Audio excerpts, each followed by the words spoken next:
buku pendidikan Pancasila, kelas 8, tahun 2021. Bab 5, Jati Diri Bangsa dan Budaya Nasional. Subbab C, Budaya Nasional sebagai alat pemersatu bangsa di sekolah menengah pertama. Ya udah, langsung saja yuk kita bahas bersama. Gimana? Sudah siap untuk mengganti rasa penasarannya menjadi pengetahuan yang baru? Pastinya siap dong ya. Langsung saja, yuk kita bahas bersama. Tetap semangat 45 teman-teman. Pada pembahasan sebelumnya, kalian sudah mempelajari tentang pelestarian dan pemajuan budaya nasional. Jadi, bagaimana sih upaya kita untuk melestarikan dan memajukan budaya nasional ini? Yaps, benar banget teman-teman. Ada 3 cara atau langkah untuk dapat melestarikan dan memajukan budaya nasional. Masih pada ingat kan? Apa saja sih langkah-langkah itu? Mari kita sedikit mengulas bersama, oke? Pertama, pembelajaran dan penerapan budaya nasional. Kedua, sosialisasi dan promosi budaya nasional. Dan ketiga, adaptasi budaya lokal terhadap unsur kebaruan. Nah, pada subbab C kali ini, kalian akan mempelajari tentang budaya nasional sebagai alat pemersatu bangsa. Bisakah budaya nasional menjadi alat pemersatu bangsa? Menurut kalian, bisa atau tidak? Daripada menebak-nebak yang belum tentu benar dan tidaknya, mendingan kita bahas bersama yuk teman-teman. Selamat mendengarkan teman-temanku yang hebat. Apakah kalian tahu batik? Ya, batik merupakan salah satu kekayaan budaya nasional. Bahkan, batik telah diakui oleh UNESCO, salah satu badan PBB yang menangani pendidikan, ilmu pengetahuan, dan kebudayaan sebagai salah satu warisan budaya dunia asal Indonesia. Hebat ya? Nah, tahukah kalian mengapa batik diakui oleh UNESCO sebagai salah satu warisan budaya dunia? Menurut penjelasan Yulia Ayu, Wakil Ketua Yayasan Lasem Heritage, ada 3 alasan batik diakui sebagai warisan budaya dunia, yaitu: pertama, ilmu membatik diturunkan dari generasi ke generasi, mulai pemilihan canting, cara mencanting, motif dan coraknya, sampai pewarnaannya. Kedua, batik menjadi bagian dari kehidupan masyarakat Indonesia, khususnya masyarakat Jawa. Mulai menggendong bayi, khitanan atau sunatan, pernikahan, hingga menutup jenazah orang yang sudah meninggal, semuanya menggunakan batik. Ketiga, batik digunakan oleh masyarakat Indonesia sebagai pakaian sehari-hari sejak dahulu hingga saat ini.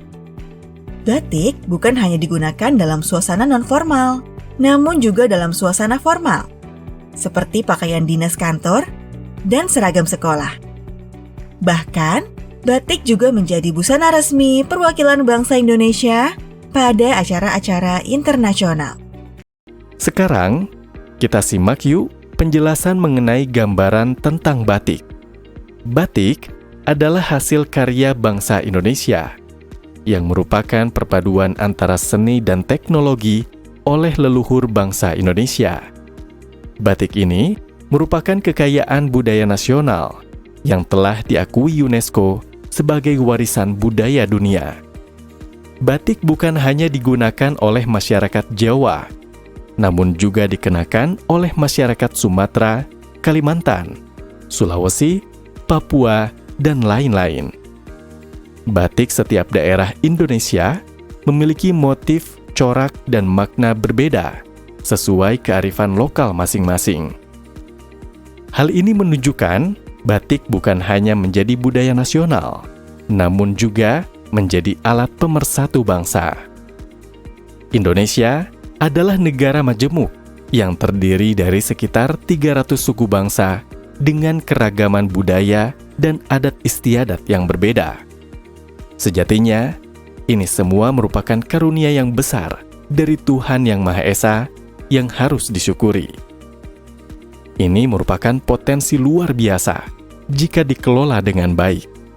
Indonesia bisa menjadi negara tujuan wisata dengan keragaman budaya sebagai unggulannya. Sekarang kita simak yuk skema dari budaya nasional sebagai alat pemersatu bangsa. Pertama, budaya nasional sangat beragam, karena Indonesia terdiri dari sekitar 300 suku bangsa. Lalu, dari beragamnya kebudayaan nasional, membangun semangat nasionalisme bangsa Indonesia. Kemudian, dari semangat nasionalisme yang membara itu, dapat mempersatukan bangsa Indonesia. Bagaimana teman-teman? Sudah paham kan materi tentang budaya nasional sebagai alat pemersatu bangsa? Apakah rasa penasarannya sudah terobati oleh pengetahuan yang didapat sekarang? Wih, hebat banget teman-temanku ini. Ternyata, budaya nasional kita bisa ya menjadi alat pemersatu bangsa. Untuk selanjutnya, terdapat kegiatan siswa aktif untuk kalian. Kakak bacakan ya perintahnya. Buatlah kelompok, atau kalian dapat melakukannya secara individu, kemudian carilah tokoh budaya atau tokoh masyarakat daerah kalian. Lalu, buatlah janji untuk wawancara. Lakukanlah wawancara daring menggunakan platform video conference seperti Zoom Meeting, Google Meeting, atau WhatsApp video. Susunlah daftar pertanyaan yang akan kalian ajukan. Pertanyaan yang diajukan harus seputar budaya. Hasil wawancara dibuat dalam tulisan esai kebudayaan sesuai pokok pembahasan dalam wawancara yang kalian lakukan. Kemudian, tempelkan di majalah dinding sekolah kalian.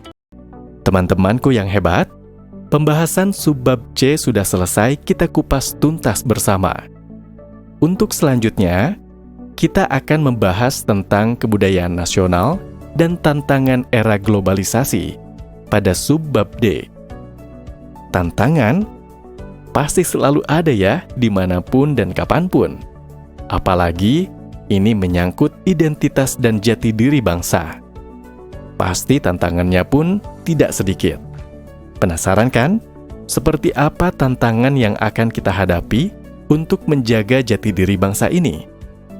Sampai jumpa di subbab D, teman-teman.